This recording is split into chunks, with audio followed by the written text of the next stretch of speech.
Welcome to Burlap Teachers. Enjoy the video. You begin by cutting power and confirming it is off.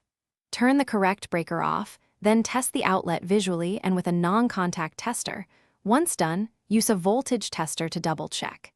Make sure to remove the faceplate and loosen the outlet mounting screws. Keep screws nearby. You should be wearing safety glasses and using insulated tools.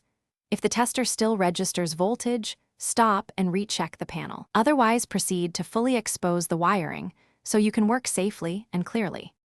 You're now removing the old device and preparing connections. First, take a clear photo or sketch so you remember which conductors go where. Once done, loosen the terminal screws or release the back wire clamps and free the wires. Make sure the hot, neutral, and ground are separated.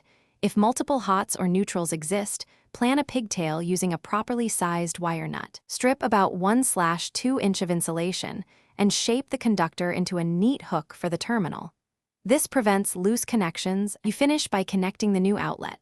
Attach hot to the brass screw, neutral to the silver screw, and the ground to the green screw. Once done, tighten terminals firmly while avoiding over-torquing. Carefully fold wires into the box, seat the outlet, and install the faceplate. Restore power at the breaker and test with a lamp and a voltage tester. If outlet 1T power or trips the breaker, turn power off and recheck for swapped wires, loose connections, or shared neutrals. If uncertain, call a licensed electrician.